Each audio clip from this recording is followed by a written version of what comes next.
안녕하세요, 백설마녀입니다. 제가 요즘 정말 최근에 인정하게 된 명제가 하나 있는데 바로 일반적으로 남자들은 여자들보다 성욕이 더 세다입니다. 이걸 왜 여태까지 인정을 못하고 있었냐면 저는 제가 생각했을 때 남자들이랑 성욕이 똑같은 것 같거든요. 어렸을 때부터 제가 또래 여자애들을 보면서 저 친구들이 내숭을 부리고 있다거나 아니면 언젠가는 나중에 눈을 뜨겠지라는 생각을 했어요. 근데 이제 제 나이가 만 35세가 됐잖아요. 그러니까 이제 인정을 할 수밖에 없더라고요. 그래서 오늘은 일반적으로 남자와 여자들이 가지고 있는 그 성욕의 차이 때문에 남녀 간에 서로가 서로를 생각할 때 생기는 오해들에 대해서 3가지 이야기를 해보려고 합니다. 오늘 이야기를 잘 듣고 가시면 서로가 서로를 조금 더 제대로 이해할 수 있는 기회가 되지 않을까 싶어요. 제일 첫 번째로는 20대 초반에 생기게 되는 일들입니다. 자, 이 시기에는 남자분들이 정말 성욕이 세고 오르가즘을 느낄 수 있는 성적 자극의 역치값이 상대적으로 낮은 시기죠. 하지만 여자분들은 성욕이 낮고 성적 자극의 역치값이 상대적으로 높기 때문에 키 175 이상이거나 얼굴이 아이돌이거나 아니면 배우상인 남자가 아니면 성욕을 잘 못 느끼는 것 같아요. 소위 성인들이 말하는 20대 초반 시절의 순수한 사랑이라는 게 제 생각에는 성욕에 기인한다고 생각을 하거든요. 그 시기에는 돈이라는 이슈를 거의 배제하게 되고 서로가 서로에게 본능적으로 이끌리게 되는 거, 그건 결국 성욕이고 그게 바로 사람들이 말하는 20대 초반 시절의 순수한 사랑이지 않나 라고 생각을 합니다. 그래서 제 생각에 그 시기에는 외모적으로 상위 10% 정도 되는 남자분들이 외모적으로 상위 60% 정도 되는 여자분들이랑 잠자리를 하고 있다고 생각을 해요. 이렇게만 보면 1대6 정도 되는 비율이죠. 물론 상위 10% 이외에 다른 남자분들도 이 사랑 전쟁에 참전은 합니다. 대신 조건이 하나 더 필요하죠. 바로 여자친구한테 아빠처럼 잘해준다는 겁니다. 돈도 많이 써야 되고 해달라는 거 다 해주고 용서도 많이 해주고 그러면서 남녀가 서로가 서로를 그 시절의 순수한 사랑이었다라고 기억하는 거 아닌가. 남자들은 그 시절을 생각하면서 아 진짜 그때니까 내가 순수하게 그렇게 여자친구한테 매달릴 수 있었다라고 생각을 하고 여자들은 또 그때 그 시절을 생각하면서 아 그때는 남자애들이 정말 나한테 잘해줬었는데 나이 드니까 이제는 남자들이 점점점 계산적으로 바뀌는 것 같아 라는 생각이 듭니다. 물론 본인도 이제 점점점 나이를 먹으면서 남자들의 돈에 대해서 계산을 하기 시작하죠.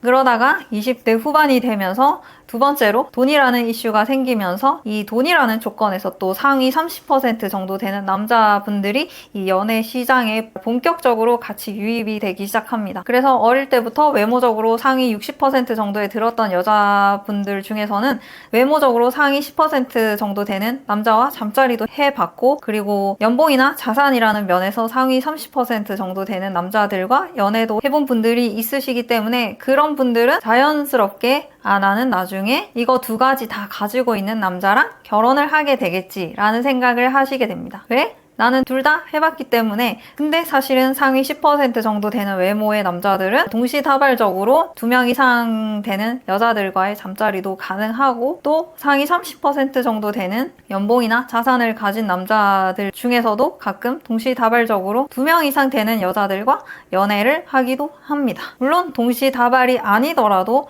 짧게 끊어치면서 많은 여자들을 만날 수가 있죠. 이게 가능한 이유는 남자들은 여자들보다 성적으로나 돈적으로나 이성에게 관대하기 때문에 이렇게 다수의 여자들과 잠자리나 연애가 가능하다는 거죠. 여자들은 상대적으로 남자보다 깐깐하기 때문에 이렇게 하기가 쉽지가 않습니다. 일단 자기 눈에 들어차는 남자 수 자체가 굉장히 작다는 거예요.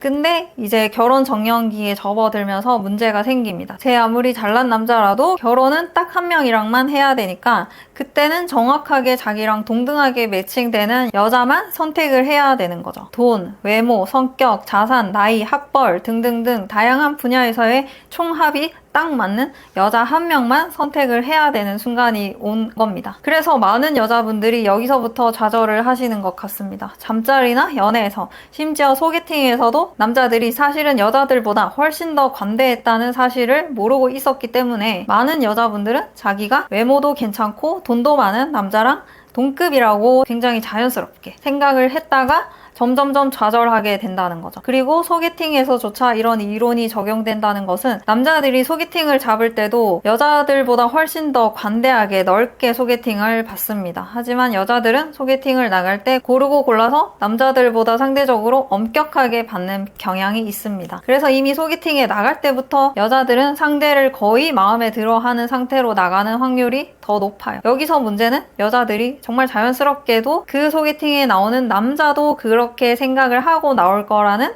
생각을 하게 된다는 겁니다. 하지만 남자들은 사실 그 정도로 마음에 들지 않아도 소개팅에 나오는 경우가 꽤 많다는 거죠. 자, 이쯤에서 체크해보는 남자들이 여자들과 정말 원활한 연애를 하기 위해서 갖춰야 될 3가지. 첫 번째, 키, 얼굴, 꾸미기, 스킬 등 외모적으로 총점 상위 10%에 속하는 외모, 혹은 상위 30%에 속하는 연봉이나 자산, 혹은 여자가 본인 부모님으로부터 생긴 애정 결핍을 해소해줄 수 있는 아빠 같은 포용력. 사실 이거 3개 다 정말 갖고 있기 힘든 조건들이죠. 그렇기 때문에 얼추 이것들을 조금씩 다운그레이드해서 2개나 3개 정도 짬뽕해서 갖고 계셔도 괜찮습니다. 그렇다면 여자가 자기가 좋아하는 남자와 연애를 하거나 결혼을 하기 위해서 꼭 갖춰야 되는 것은 무엇일까요? 딱 하나, 바로 메타인지입니다. 사실 정확하게 말씀을 드리면 주제 파악인데 들었을 때 덜 기분 나쁠 만한 용어로 돌려서 말씀을 드렸어요. 그래서 메타인지가 높으신 여자분들이라면 반드시 아셔야 할 진실 3가지. 첫 번째, 내가 그동안 잠자리 했던 남자들, 내가 그동안 연애를 했던 남자들이 사실은 나만큼 깐깐했던 것이 아니었다. 두 번째, 결혼 앞에서도 남자가 나한테 그렇게 관대할 수 있는 것은 내가 20대 시절에 누릴 수 있는 마지막 특권이다. 세 번째, 30대부터는 남자랑 정말 1대1 맞다이로 돈, 외모, 성격, 자산, 나이, 학벌에서의 총합이 맞는 남자랑 결혼하게 될 확률이 높으니까요. 이거 6가지 다 합쳤을 때 여러분이 여자들 중에서 상위 몇 %일까를 생각을 해보시면 내가 이 6가지 총합 점수 상위 몇 %의 남자와 결혼할 수 있겠구나를 어림잡아 짐작하실 수 있으실 겁니다. 자, 오늘의 이야기를 3줄 요약을 하자면 첫 번째로 일반적으로 남자들이 여자들보다 성욕이 높다. 두 번째로 그래서 남자들이 잠자리나 연애할 때 여자들보다 관대하다. 세 번째, 하지만 결혼에서는 일부 일처제 때문에 남자들도 더 이상 관대할 수가 없다는 겁니다. 오늘의 제가 말씀드린 거는 일개 유튜버인 저만의 생각이었으니까요. 그냥 재밌게 잘 들어주셨길 바라고요. 몇몇 분들에게는 실질적인 도움이 되었길 바라봅니다. 여기까지 들어주셔서 정말 감사드리고요. 더 많은 정보를 원하신다면 이 영상의 고정 댓글 꼭꼭 확인해 주시기 바랍니다. 그럼 다음 영상에서 다시 뵐 때까지 건강하시고 행복하시고 돈 많이 버시길 바랍니다. 그때까지 모두들 안녕, 살바.